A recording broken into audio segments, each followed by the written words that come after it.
한자어에 상전벽해라는 말이 있습니다. 뽕나무상, 밭전, 푸를 벽, 바다해 이 네 가지를 합하면은 뽕나무 밭이 푸른 바다로 변한다라는 의미입니다.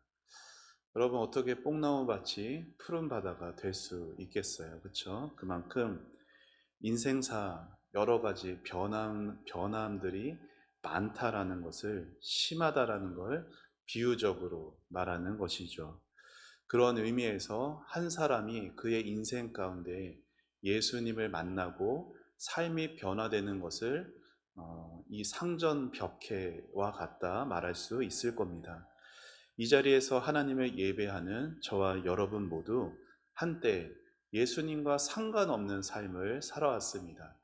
예수님과 상관없는 삶을 살아가는 사람은 예수님에 대해서 단돈 100원어치의 가치도 여기지 않는 그러한 삶을 살아가죠.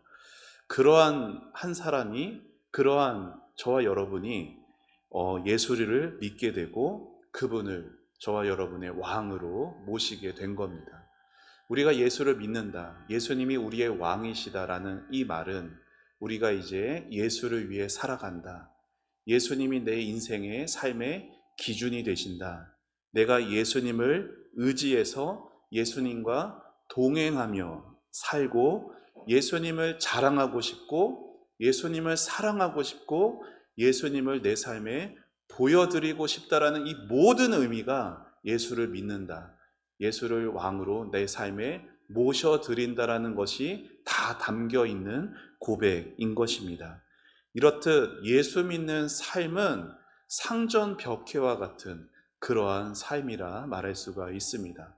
그런데 오늘날 우리의 삶 중에 인생의 눈앞에 보이는 현실들이 너무나 때로는 어렵고 또 부딪히는 앞날에 대한 두려움 때문에 정말 중요한 것을 놓치고 살아갈 때가 있으니 그것은 죽음에 대한 생각일 거라 생각합니다.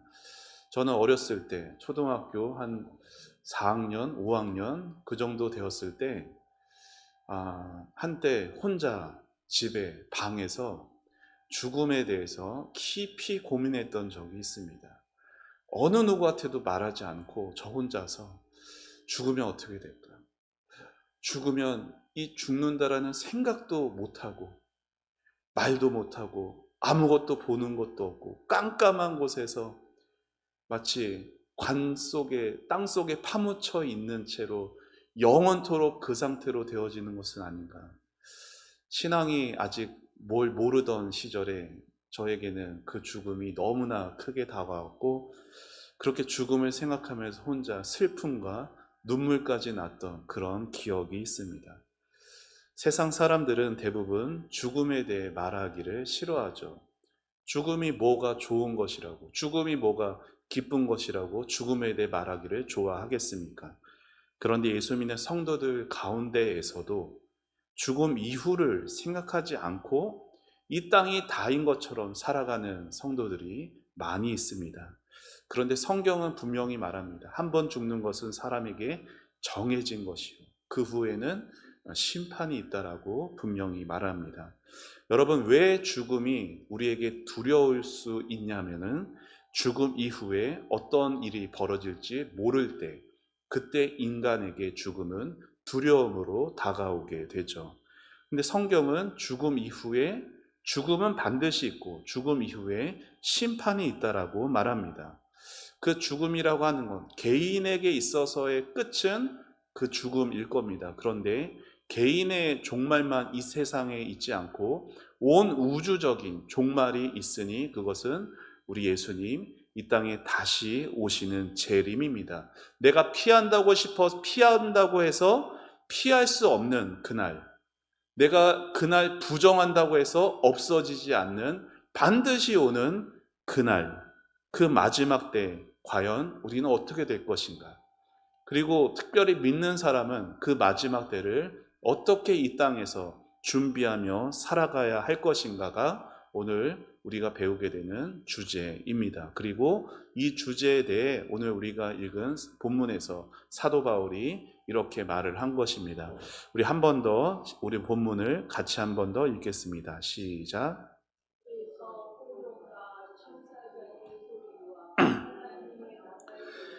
친히 하늘로부터 강림하시리니 그리스도 안에서 죽은 자들이 먼저 일어나고 그 후에 우리 살아남은 자들도 그들과 함께 구름 속으로 끌어올려 공중에서 주를 영접하게 하시리니 그리하여 우리가 항상 주와 함께 있으리라. 그러므로 이러한 말로 서로 위로하라. 예수님 곧 다시 오신다. 예수님 오실 때 이러한 일들이 일어날 것이다가 서로에게 위로를 주는 말이 됐다라고 바울은 말하고 있습니다.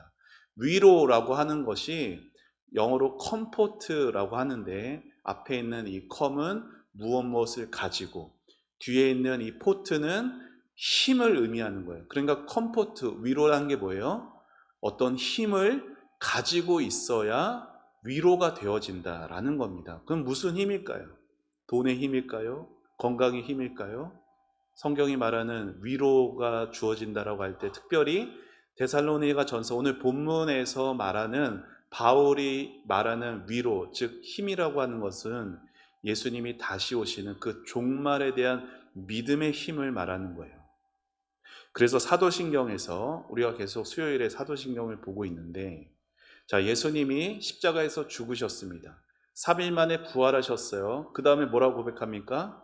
하늘에 오르사, 하늘로 예수님 승천하셨습니다. 그 다음에 뭐라고 고백하죠? 지난 수요일에 발표받던 전능하신 하나님 우편에 앉아 계시다가 그 다음 뭐예요? 저리로서 산자와 죽은 자를 심판하러 오시리라. 자, 이 부분에 대해서 하이델베르크 요리문답이 이런 질문과 답을 하는데 자, 질문을 같이 함께 읽어보시죠. 시작.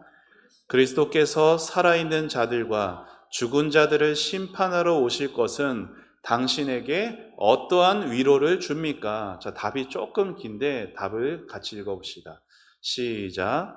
내가 어떠한 슬픔과 핍박을 당하더라도 전에 나를 대신해 하나님의 심판대 앞에 서서 내게 임한 모든 저주를 제거하신 바로 그분이 심판자로서 하늘로부터 오시기를 기다립니다. 그가 그의 모든 원수들, 곧 나의 원수들은 영원한 멸망으로 형벌하실 것이고 나를 그의 택함받은 모든 사람들과 함께 하늘의 기쁨과 영광 가운데 그에게로 이끌어 들이실 것입니다. 이게 하나님 예수님께서 이 땅에 산자와 죽은 자를 심판하러 오신다라는 이 사실이, 이 고백이 우리에게 위로가 된다라는 거예요. 예수님은 어떤 분이세요? 내게 쏟아질 모든 죄의 저주를 대신 십자가에서 받아주신 그분이 오신다라는 거예요. 나와 상관없는 분이 아니라, 나를 미워하는 분이 아니라, 나를 얼마나 사랑하셨기에 이 땅에 인간의 몸을 입고 오셔서 나의 모든 죄, 심판과 저주를 그 몸에 다 받아내신 그분이 이곳에 오셔서 나로 저 하늘의 기쁨과 영광 가운데 나를 그곳으로 인도하시기 위해 오신다라는 것은 지금 내 눈앞에 펼쳐진 어떠한 환난과 아니면 억울함, 아니면 눈물, 이런 것들에 대해서 위로를 얻게 하신다라는 겁니다. 여러분, 우리가 믿는 예수님은 어떤 분이십니까?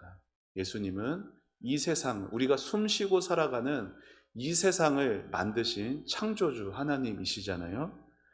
예수님께서 하나님, 삼위 하나님이 이 땅을 만드셨을 때 아무런 부족함이 없었어요. 죄도 없었고 완벽했고 완전했습니다. 하나님께서 6일 동안 창조를 하시고 7일째 뭐 하셨죠? 여섯째 날에 인간을 만드셨고 안식을 하셨는데, 여러분, 안식을 하시는 것은 쉬신 것이 아니에요. 안식을 하신 것은 6일 동안 내가 너무 이 세상을 만드느라, 인간까지 만드느라 너무 피곤해서 하루 쉬어야겠다 해서 안식일이 생긴 게 아니라 하나님이 세상을 바라보시고 너무나 완벽한 거예요. 너무나 잘 만든 거예요. 그래서 와, 너무나 잘 만들었구나 하면서 그렇게 세상을 바라보며 만족해 하신 날이 안식하신 날이에요. 마치 화가가 그림을 그려요. 그림을 아주 엄청나게 걸작품을 그리고 심혈을 기울여서 절정에 해당하는 그 세심한 부분을 딱 그리고 그 그림을 보면서 와, 너무나 멋진 작품이네. 붓을 딱 놓으면서 흡족해하고 만족해 하는 것처럼 하나님이 이 세상을 만드시고 만족해 하시면서 그렇게 하신 날이 안식일인 것이에요. 자, 그런데 우리가 사는 오늘날에 이 세상은 어떻습니까? 하나님이 정말 만족과 이렇게 흡족해 하실 만한 세상의 모습이 아니잖아요. 그렇죠? 저곳에서 이곳에서 전쟁이 지금 계속 멈추지를 않고 있어요. 저 대만에서도 지진이 났고 어디서 언제 또 지진이 날지 모르고 굶주림과 또 비에 든 피해와 이런 여러 가지 자연재해가 끊이지 않고 있어요. 서로 미워하고 싸우고 서로를 해치면서 갈라섭니다. 세상이 이렇게 망가졌어요. 왜 망가졌죠? 죄 때문에 망가졌어요. 인간의 죄 때문이라고 성경이 분명하게 말하고 있어요. 인간이 죄를 지어서 하나님의 완전한 세상이 망가져 버렸습니다. 그렇게 하나님을 우리가 버린 것이고 우리가 하나님을 떠난 결과인 거죠. 그런데 이야기는 그렇게 슬프게만 끝나지를 않아요. 기쁜 소식이 우리에게 전해주고 있으니 세상을 만들고 완성하신 하나님이 죄로 망가진 이 세상을 부셔버리고 다시 지으시는 것이 아니라 그 죄로 망가진 세상을 구원하시기 위해 특별히 인간 때문에 망가져 버린 이 세상을 그 주범인 인간의 그 마음을 영혼을 고치시기 위해 이 땅에 사람의 몸을 입고 오셨습니다. 여러분, 예수님이 이 땅에 오신 날을 우리는 기념하여 절기로 지킵니다. 무슨 날이에요? 성탄절이라고 말합니다. 그렇죠? 여러분, 매년 4월 초파일은 무슨 날이에요? 그렇죠?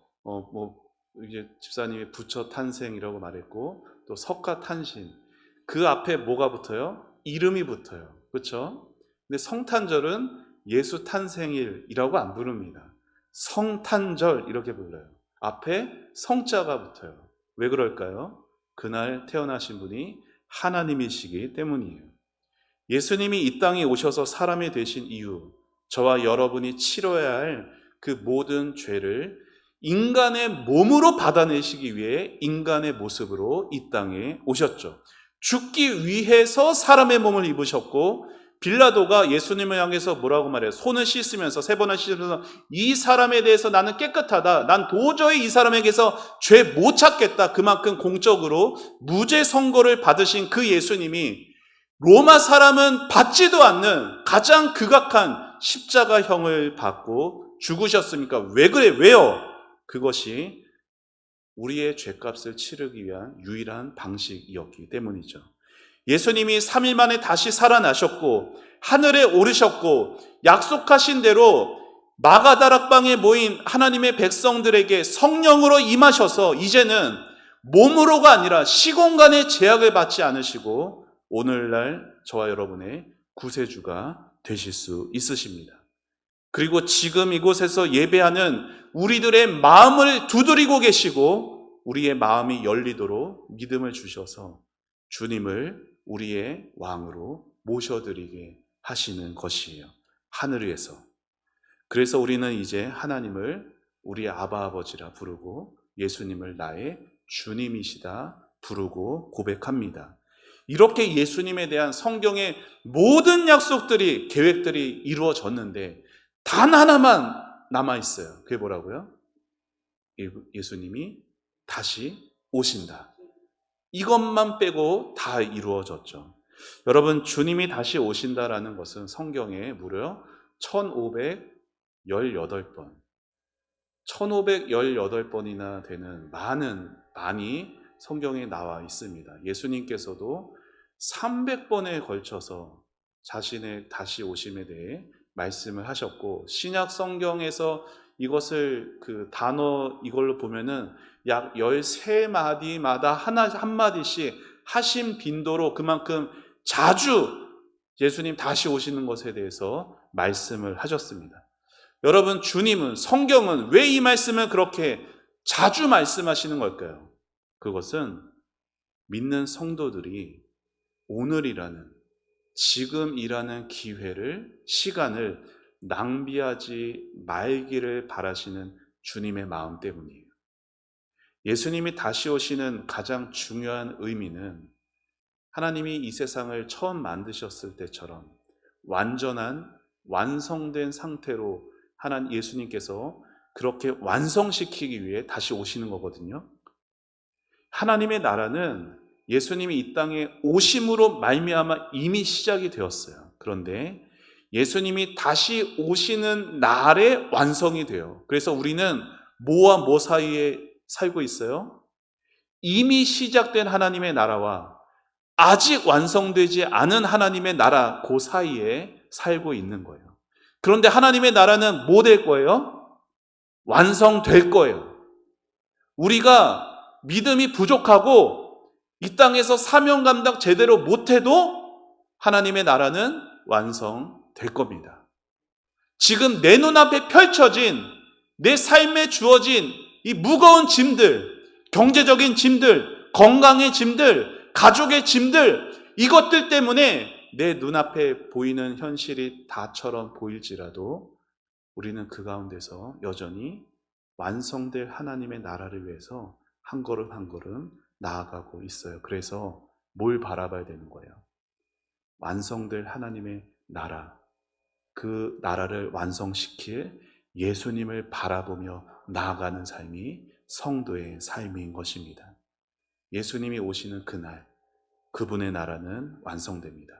그날에는 태초처럼 다시는 죽음이나 슬픔이 없어요.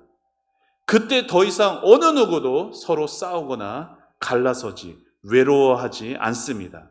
그 영광스러운 완성의 날이 주님 다시 오시는 날이에요. 그래서 예수 믿는 우리는 예수님 다시 오시는 그 날을 오늘을 살아가는 내 삶의 위로와 힘으로 여길 수 있는 것입니다. 그런데 안타깝게도 그날이 모든 사람에게 다 힘이 되고 다 좋은 날, 기쁜 날이 되는 것이 아니라는 거죠. 왜요? 예수님이 이 땅에 다시 오시는 목적 때문에. 그 목적이 뭘까요? 자, 화면 보면 우리 잘 아는, 지금까지 여러 번 언급한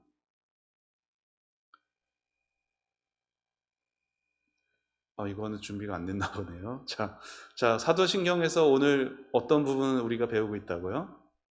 저리로서 산자와 죽은 자를 심판하러 오시리라. 저리로서 산자와 죽은 자를 구원하러 오시리라가 아니라 뭐하러? 심판하러 오시리라. 여러분 생각해 보세요. 세상에서 어느 누가 평가를 받는다, 시험을 받는다, 재판을 받는다, 그거 누가 좋아하겠어요? 누가 편하겠습니까? 만약 세상에서 평가, 시험을 다 없애버리면 어떨까요? 너무 살기 좋은 나라가 될까요? 너무 편안한 세상이 될까요? 아니요. 오히려 정반대가 될 거예요. 엉망진창이 될 겁니다. 재판 자체가 없어졌어요. 완전히 정말 범법 가득한 나라가 되겠죠. 여러분, 올해 여름에 프랑스 파리에서 뭐가 열리나요? 올림픽이 열려요. 여러분, 우리는 그냥 편안하게 올림픽을 보지만 올림픽 태극마크를 달기 위해 지금도 수많은 그 선수들이 그 대표 선발전을 바라보면서 아주 피땀을 흘리고 있어요. 그 선수들에게는요, 올림픽 대표 선발전, 그 평가가 그들에게 오늘의 삶을 낭비하지 않게 하는 거예요. 그렇죠? 대학 입시를 준비하는 수험생이 대학 수능 평가 시험이 있는 그 시험이 있기에 그 수험생의 하루하루의 삶을 허투루게 살지 않는 거예요. 여러분, 우리에게 뭐가 있다고요? 심판이 있어요. 그 심판을 우리가 대할 때 오늘 우리의 삶이 허랑방탕하지 않고 믿는 자로서 하루하루의 삶을 의미 있게, 가치 있게 살아갈 수가 있는 것입니다. 그런데 성경이 가르치는 주님이 이 땅에 다시 오셔서 산자와 죽은 자를 심판하신다고 할 때 그 심판에는 두 가지 심판이 있어요. 몇 가지? 두 가지의 심판이 있습니다. 자, 첫 번째는 첫 번째 그 심판을 받는 자들은 어떤 자들이냐면 구원을 위해서 예수님 오셨잖아요. 구원을 위해서 예수님 모든 걸 다 하셨잖아요. 우리가 뭔가를 해서 구원받은 게 없잖아요. 예수님이 다 하신 것이고 우리는 오직 그 믿음으로 예수님의 그 은혜를 다 받아서 구원받은 거잖아요. 그런데 이 땅에서 예수님의 그 은혜를 끝까지 거부하고 거절하고 외면했던 그 사람들이 첫 번째 심판의 대상이 되는 거예요. 그리고 그 첫 번째 심판은 이 사람들이 영원을 이 땅에서 길어봤자 100년 사는 거고 앞으로 1000년, 1000만 년, 10,000,000년, 수억 년 영원한 삶을 어디서 살 것인가가 그 첫 번째 심판에서 결정이 되는 것입니다. 그날 우리 주님은 구원자가 아니라 심판자로 서게 되시죠. 그러나 주님을 구주로 받아들인 믿음의 사람들, 저 하늘 생명책에 그 이름들이 기록된 사람들은 그 심판을 받지 않아요.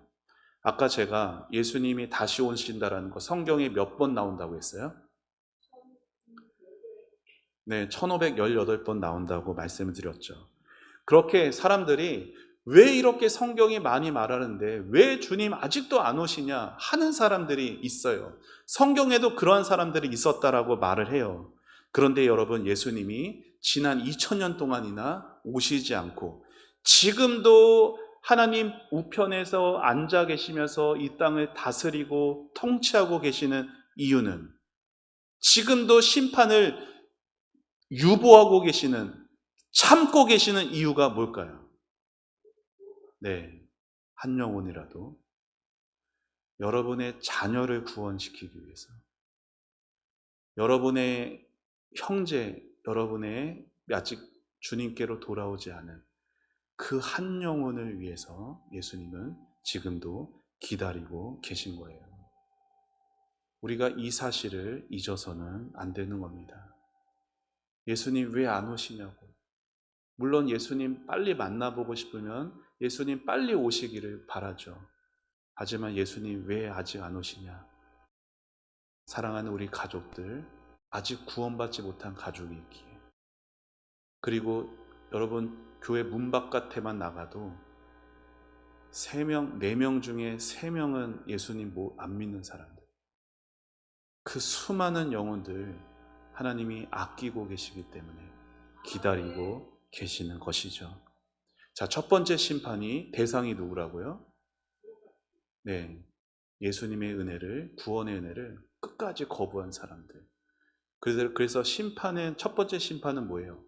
어디서 영원을 보낼 것인가? 그게 결정되는 게 첫 번째 심판입니다. 두 번째 심판의 자리는 성경에 그리스도의 심판대라고 나오는데 그 대상은 구원받은 하나님의 자녀들입니다. 이것은 천국 갈 거냐 지옥 갈 거냐를 결정하는 심판이 아니라 이미 정해져 있어요. 어디로? 천국으로. 그런데 두 번째 심판은 그 천국에서 어떻게 영원을 보낼 것이냐가 결정되는 심판입니다. 여러분, 지옥 안 가면은 심판이 다 끝난 것이 아니라 구원받은 하나님의 자녀도 심판을 받게 됩니다. 그날 그 자리에서 어떻게 되느냐? 우리의 모든 삶이 다 펼쳐져요. 태어나면서부터 천국에 그 자리에 설 때까지 모든 인생이 다 공개가 됩니다. 자, 이에 대해 성경이 이렇게 말합니다. 고린도 후서 5장 말씀 같이 화면 보면 읽어보시죠. 시작. 5장 9절 9절부터 시작.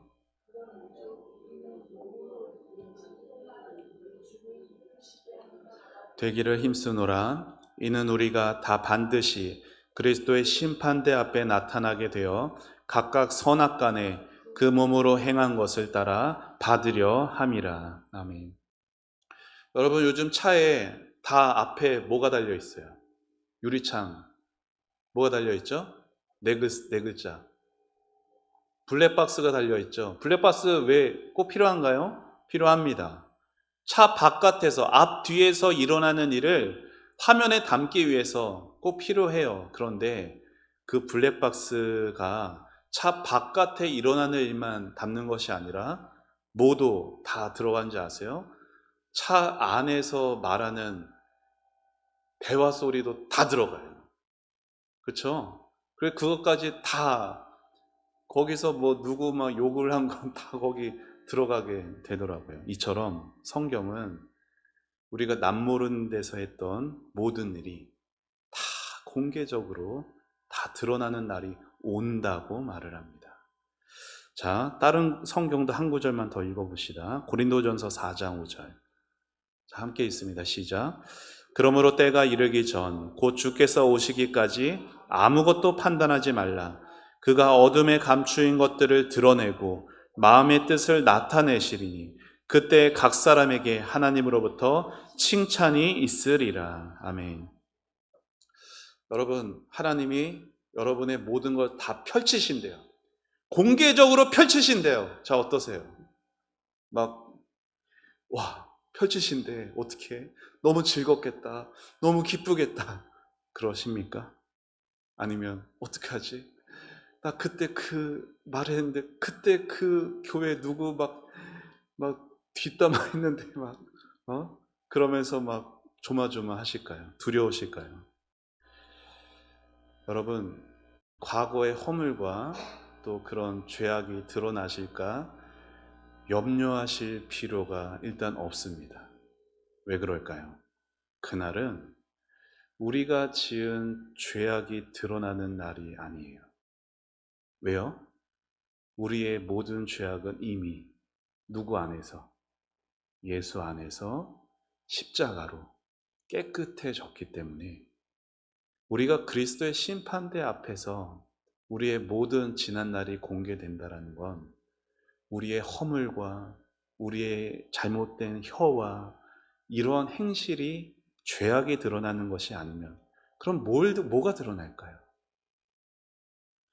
바로 주님을 위해서 헌신했던 것, 주님을 위해서 희생했던 것, 주님을 위해서 인내했던 것, 참았던 것, 남몰래 작은 선행을 했던 것들이 쫙 드러나게 되는 겁니다.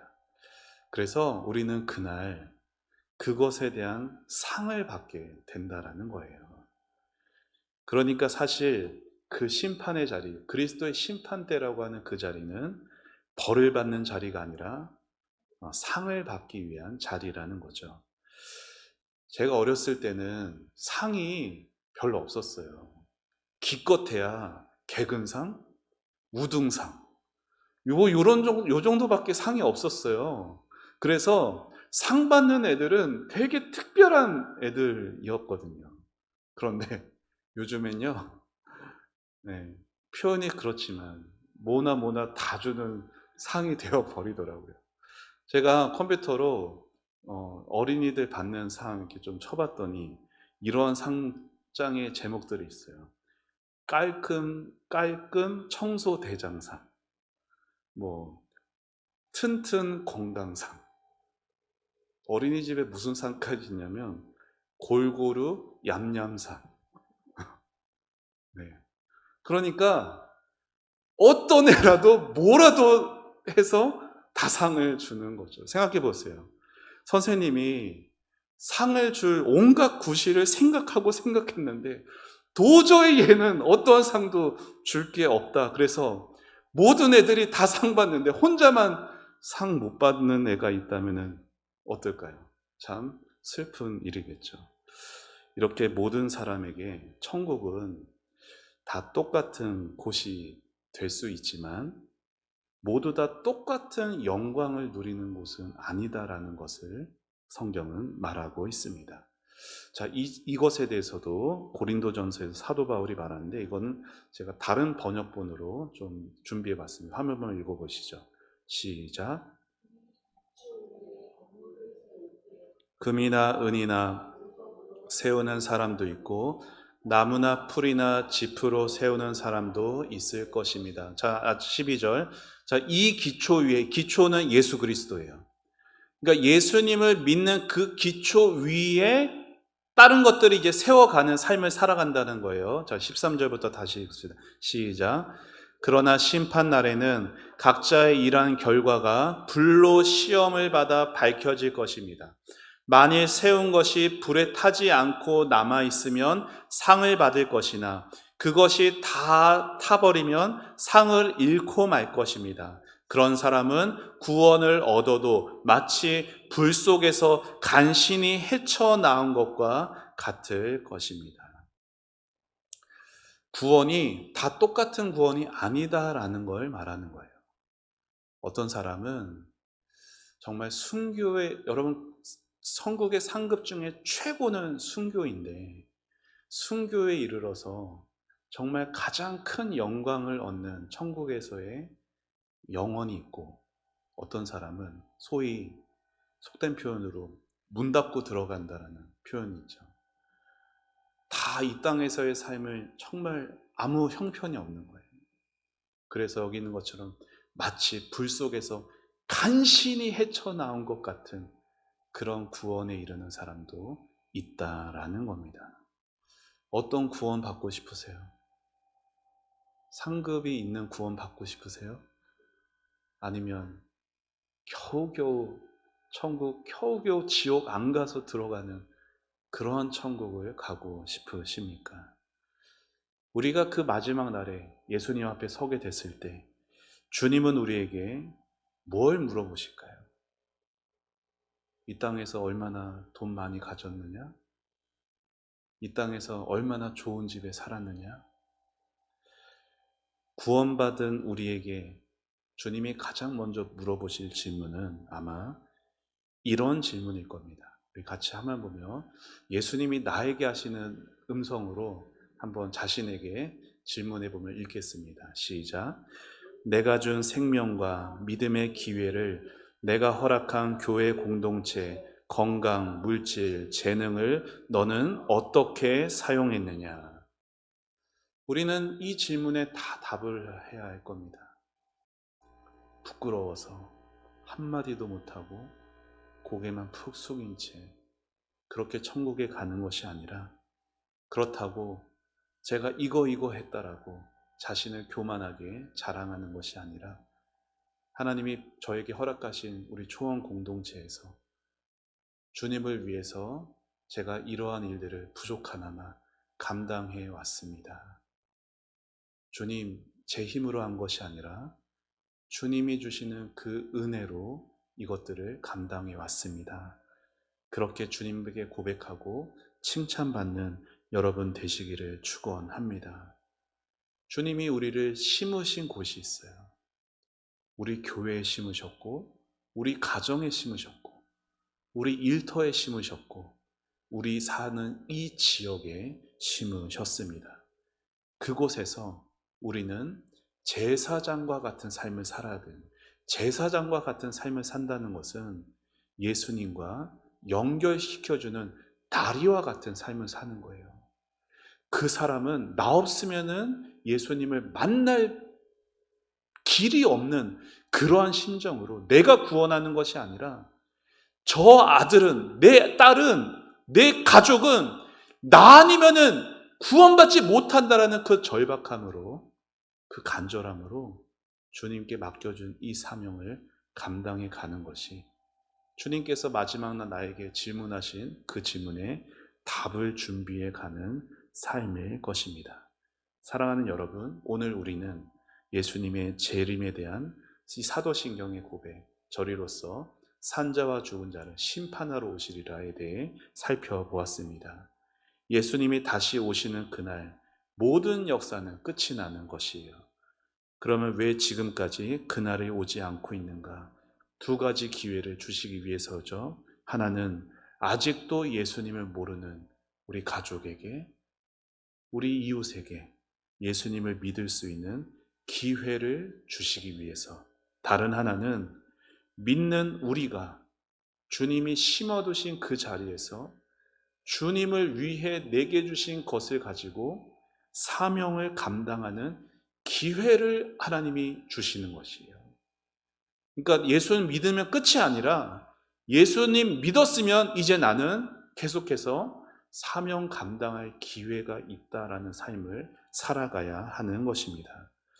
그리고 마지막으로 그 마지막 때를 준비하는 것이 얼마나 중요한지 바느질의 이야기로 말씀을 드리겠습니다. 여러분, 바느질할 때 뭐가 가장 중요할까요?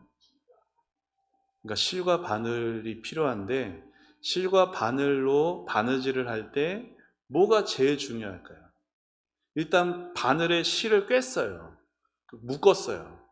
그 다음에 바느질 해야 되는 옷감이나 뭐 어디를 바느질을 할 때 뭘부터 뭐 해야 될까요? 매듭을 지어놓고 시작을 해야죠. 그렇죠? 매듭을 없이 시작하면 어떻게 돼요? 고생은 고생대로 하는데 하나도 바느질이 안 되고 다 그냥 풀어지고 헛일이 되고 말죠. 이처럼 우리의 인생이 얼마나 많이 수고하셨어요. 얼마나 지금까지 애쓰셨습니까? 그런데 우리의 인생이 헛되지 않은 삶, 의미 있는 삶이 되려면 우리 인생의 마지막을 의식하고 오늘을 살아가야 한다는 거예요. 오늘이 내 인생 마지막일지 모른다.